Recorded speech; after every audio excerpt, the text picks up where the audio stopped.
it's okay.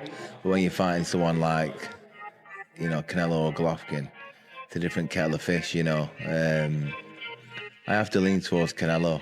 You're not going to beat Canelo until somehow over a long period of time Canelo beats himself. Canelo snapped back at Terence Crawford during the press conference, insisting Crawford is not on his level. He criticized fighters who focus solely on surviving 12 rounds instead of delivering a competitive, exciting fight. According to Canelo, such cautious tactics result in boring matches that disappoint fans expecting a great show. Kell Brook, who has first-hand experience in the ring with elite opponents like Gennady Golovkin and Terence Crawford, issued a stark warning about the upcoming bout. He emphasized that this fight presents a completely different challenge for Crawford. According to Brook, Canelo's style is fundamentally different from any opponent Crawford has faced. Unlike Crawford, who is shorter and relies heavily on skill and speed, Canelo brings a unique mix of power, ring intelligence, and tactical versatility that sets him apart. It's a wow fight, It's two prime athletes fighting against each other, but you've got to sway towards Canelo. Crawford's gonna have to, move up, and I knew when I boxed Golovkin, there's a big difference, especially with someone that, fighting a middleweight, a mediocre world champion is okay, but when you find someone like, Canelo or Golovkin, it's a different kettle of fish, I have to lean towards Canelo, but, Crawford's very, very, very good. Do you think Crawford's still got the legs? Obviously, he's very much got great IQ in the ring. Brook highlighted that Canelo's ability to adapt mid-fight and impose his will physically creates a demanding environment for any opponent. Facing a strong, versatile fighter like Canelo requires a different mindset and preparation. Brook expressed his belief that, given these factors, the matchup favors Canelo's approach. The warning to Crawford was clear. This is not the same kind of opponent he has faced before. To be maybe outmoving Canelo if he needs to. Well, I don't know. I think when we look back at Mayweather when he beat Canelo, he's a mover. Crawford's not really like Mayweather in that aspect. It's like he's more, he kind of sets his feet. He's cute with how he approaches, chucking shots and moving. You know what I mean? I think it's a different fight to Mayweather, and Canelo's obviously a different fighter from when he boxed Mayweather. But like I say, it's one of them what we've got to tune into and watch. Both unbelievable fighters, but I'd have to favour Canelo. Just his size and his experience, and just his ring generalship, he's got confidence. Veteran commentator Jim Lampley has voiced strong confidence in Canelo Alvarez's ability to defeat Terence Crawford. Lampley acknowledged Crawford's extraordinary talent and impressive record, but emphasized that Canelo's combination of experience, physicality, and mental toughness makes him a formidable opponent. He pointed out that Canelo's history of facing and defeating top-tier fighters across multiple weight classes gives him a clear edge. His ring IQ and ability to control the pace and space allow him to dictate the rhythm of the fight, a factor Lampley considers critical. Additionally, Lampley noted that Canelo's defensive skills and counterpunching could effectively neutralize Crawford's offense. Ultimately, his analysis suggests that Canelo's well-rounded game could overcome Crawford's undeniable skills. He's a great defender. He has the most solid punch resistance of anybody in the sport. Nobody's ever knocked him off balance. Nobody's ever really knocked him down. There's only one official knockdown in his career, and it was because he bounced off the ropes when Jose Cotto hit him with a hard shot to the chest. And the referee employed a strict interpretation of the rules and said, oh, the ropes held you up, so that's a knockdown. He's never been put on his back by anybody. He rides horseback every morning. His legs are the strongest in the sport. You're not going to beat Canelo until somehow over a long period of time Canelo beats himself.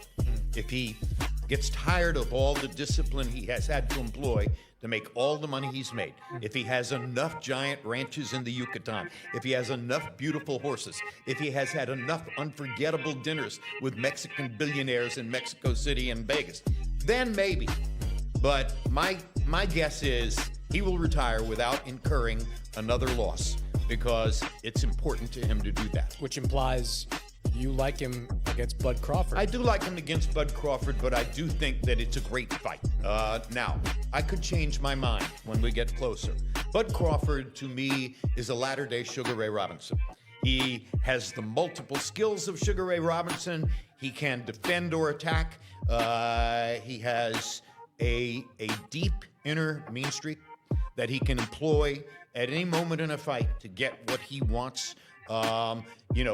Before the fight against, help me out here, Madrimov was his last fight. Spence? Spence. Yes. Before the fight against Errol Spence, there were quite a lot of people in the sport, in boxing media, who were saying, I like Spence to win the fight. I was one of those people who said, no way.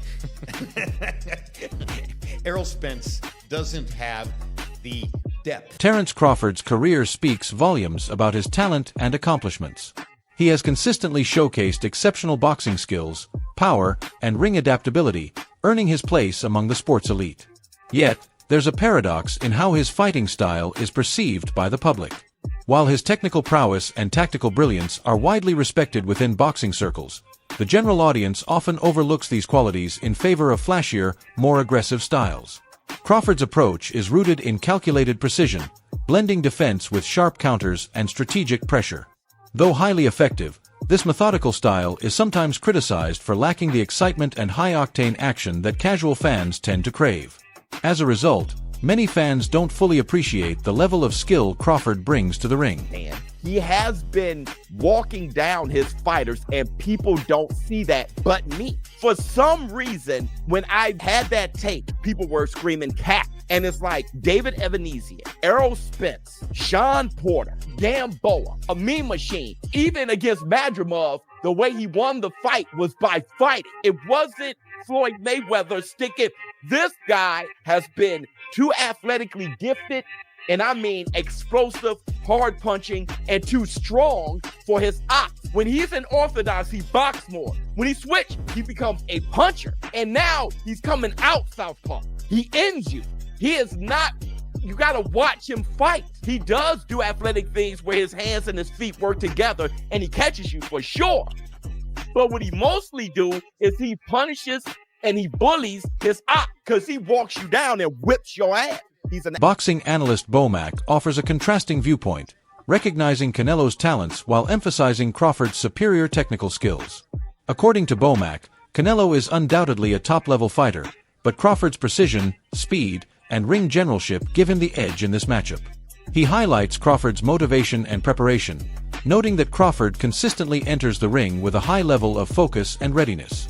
This mental sharpness, combined with his refined skill set, allows him to dictate fights and outthink opponents. While Canelo's power and experience make him a dangerous adversary, Bomac believes Crawford's strategic approach and technical proficiency could prove decisive, especially if he executes his game plan effectively. This analysis underscores the likelihood of a tactical battle rather than a straightforward power contest. Canelo Alvarez.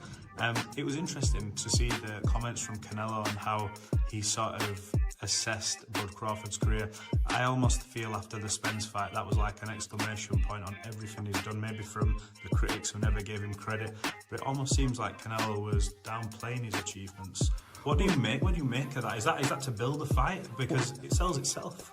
Well, I'm gonna tell you like this. I think Crawford rebuttal was everybody always say he hasn't fought nobody or no everybody that he fought was a no name. But I'm gonna tell you like this: what Crawford said. Well, they was something until Crawford fought him. So obviously he's doing a great job because he's making everybody look normal. Not everyone, like when they go against Canelo, I don't think there's anyone else in boxing who you would ask and say this is a possible task for, but for Crawford, because of his pound-for-pound abilities, and apparently no rehydration clause. Am I hearing that right? He wants full smoke at that weight. Let's go, man. That's what Crawford wants. He wants to show the world that he's the best. So, and why put stipulations in there when you know that you can be the best? So let's go test ourselves. I appreciate you taking this time. We don't get to speak all the time, so it's good to get you over here, and maybe we'll catch up later in fight week, but I appreciate you. Thank you. All right. Canelo Alvarez's business manager, known for overseeing one of boxing's most lucrative careers, made significant claims about Canelo's physical advantages ahead of the Crawford fight. He emphasized that Canelo's physique is uniquely built to withstand punishment and avoid damage, a trait that sets him apart from many fighters in the sport. That Crawford didn't get any ideas from Skull. I don't think he did. I think Crawford is a hell of a fighter, and it's going to be a hell of a fight. How does weight play a part in that fight? Oh, what? How does weight play a part in that fight, do you feel? Weight? Weight. The size difference. Oh, no, I don't think, that doesn't, like you saw today, the guy was like, I don't know how much taller. It didn't really play into it either. But Crawford is a hell of a fighter, and you saw today when they did the face-off in the ring, they're virtually height-wise, they are virtually the same. Crawford might even be a little bit taller, but when you look at Canelo, the way he's built, his legs, his shoulders, his neck, that is why he's never been hurt. And he's never been hurt fighting fighters at a substantially higher weight, substantially bigger than him, and they still couldn't hurt him. Yeah. And then you look at Crawford, who is a smaller guy, is moving up 2 weight classes, tried at 154, barely won, couldn't hurt Madrimov, and now he's going to go against the guy with the best chin in the sport. That's why probably oddsmaker have Canelo as a favorite. But having said all of that, Crawford is just a hell of a fighter. I was there when he fought, I was ringside when he fought. According to the manager, Canelo's conditioning, muscle structure, and defensive awareness have allowed him to avoid serious injury even against heavy hitters. This durability is seen as a critical asset that could be decisive against Crawford, who is physically smaller and less imposing. The manager also referenced Crawford's recent performances to argue that he might lack the physicality needed to overcome Canelo's robust frame and resilience. The way he just totally neutralized Spence's strength was absolutely, it was breathtaking to watch this. So Crawford is a very skilled fighter, very smart fighter, but again, he's never fought anybody like Canelo. You look at Canelo's resume. Canelo fought, now it's 21 former or current world champions. There's only 2 fighters in the history of boxing who have more than that. One of them is Floyd Mayweather with 24, and the other one is Manny Pacquiao with 23. And he's the only active fighter who fought so many world champions. So I think experience will play a big factor as well. You look at Canelo's resume, but it is, I think, the biggest fight that can be made. I think it's the biggest fight the sport has seen going back to as long as I can remember. I think it's just simple. And I've done some big fights with Floyd Mayweather, and I did Floyd Mayweather and Canelo. I promoted that, so I think this one is bigger. Analysts universally acknowledge Terence Crawford as an exceptional fighter with elite skills and ring intelligence. However, the upcoming bout presents unique challenges, particularly because Crawford is moving up in weight to face Canelo, who is widely regarded as one of the best pound-for-pound fighters in boxing history. Experts suggest that Crawford will rely heavily on his proven game plan, as making major adjustments at this stage of his career, especially when entering a higher weight class, would be risky and potentially harmful. Crawford's approach has consistently focused on precision, counterpunching, and tactical patience, elements he is expected to maintain against Canelo. The challenge of adapting to a new weight while facing a physically imposing and experienced champion like Canelo creates a complex scenario. Analysts believe Crawford's ability to implement his familiar strategy without overextending himself will be crucial to his success. How is Terence Crawford going to beat Canelo Alvarez? We need to talk about it. When we look at the guys who've had success with Canelo, we'll look at Bivol, we'll look at Golovkin, we'll look at Floyd, and we'll look at Lara. Yes, I'll throw Lara in there, why not? I think all these fights are absolutely irrelevant coming into this bout. Some of them are just dated, or some of these guys' style just cannot apply. For example, a guy in Lara. If Crawford wanted to fight how Lara fought Canelo, he would probably gas out in 7 rounds, or if he made it 12, he just wouldn't get that decision. It's that simple. Let's take a guy in Golovkin. Crawford just simply does not have the punching power, nor do I think he has the gas tank at 68. He's not a good enough puncher to try to fight Canelo like Golovkin. He doesn't have the physical traits even in the chin department. Then you have Floyd Mayweather. While both can have a bit of similarities, the speed, reflexes, technical prowess, IQ, timing, counterpunching, Lateral movement, it's just too much from Floyd. I don't think Bud could take much from Floyd's game plan to implement it into his own success in September. And then you have Dimitri, the speed, the technical prowess, the IQ, the length. Is too much. So essentially, Terence Crawford is going to have to beat Canelo in a way that nobody has ever beaten him or gave him any issues in. I'm going to tell you exactly how Crawford's going to fight. He's going to fight like his damn self. It's too late in his career to change up the game plan. It's too late in his career for him to want to change up the game plan coming to a fight of this magnitude with a style he's never fought before. That will be a recipe for disaster. He's going to be more than likely off the back foot. He's going to be looking for counter shots. And I think there will be a point in this fight where he's simply just trying to survive. I like Crawford. He's an amazing pound-for-pound fighter. A different animal at 168. This is one of the greatest of all time. I see win scenarios for him, but I don't see him being realistic. I can see him fighting off the back foot, using his speed, timing, and feet to stay away from Canelo. But that's very, very, very unlikely. Damn near impossible. Nico Ali Walsh, a promising young boxer and commentator, has weighed in on the fight, highlighting the close nature of the contest. Walsh noted that Crawford's recent sparring sessions with heavyweight fighters demonstrated his ability to handle larger opponents, which could give him an edge against the bigger Canelo. This observation adds nuance to the discussion, suggesting that Crawford has prepared to offset the size and power disadvantage through rigorous training and experience with heavier sparring partners. Walsh believes this preparation makes the fight a genuine 50-50 proposition, where either fighter could emerge victorious. His analysis reflects the unpredictability and excitement surrounding the matchup, with both fighters bringing distinct strengths and challenges that make it difficult to pick a clear winner. He's one of my favorite fighters. He's been my favorite fighter for the longest time. But, you know, I have to be Team Bud because me and Bud are cool. And I have so much belief in Bud, and I know who he is as a fighter. He is one of the greats. So he could do anything, you know, he wants.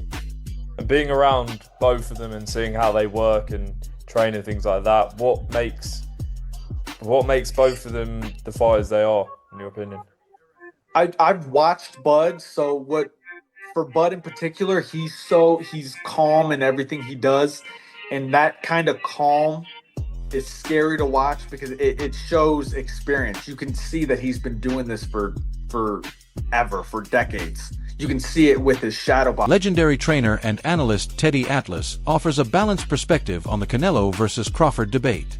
Atlas acknowledges Canelo's advantages in power, size, and physical strength, noting that these attributes are significant factors in any fight. At the same time, he credits Crawford's technical skill set, ring IQ, speed, and passion as potent weapons. Atlas frames the matchup as a true clash of styles and strengths, where physicality meets technical excellence. He emphasizes that both fighters bring qualities that could tip the scales in their favor, making it a highly competitive and evenly matched bout. According to Atlas, the outcome hinges on who executes their strategy more effectively on fight night, making this contest a genuine 50-50 fight with valid arguments on both sides. He had a few hiccups. He won the fight. He's Terence Crawford. A lot of people say, "Oh, Teddy, you make him so good. You're always saying how great Crawford is." You know, but who's he beating? He unified the, what was his first division? Lightweight, then he unified the junior, then he unified the junior welter, then he unified the welter. I think I got the weight classes right. It doesn't matter. He unified like 3 different weight classes. He moved up in weight. Guys are tired of me saying it. I look at him. Look, Canelo's special too. I get it.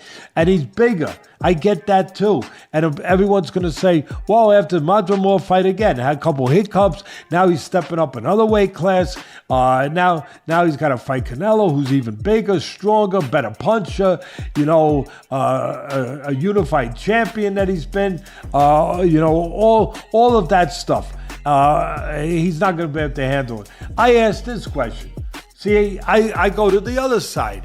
I say, okay, yeah, can Canelo handle the smaller guy who's going to be faster, who's going to be slicker, who's going to be better defensively, who's going to have better legs, you know, who's going to be able sometimes Canelo at this point in his career can slow down a little bit. They're both getting older. That's it for today's video. Stay tuned for the next one.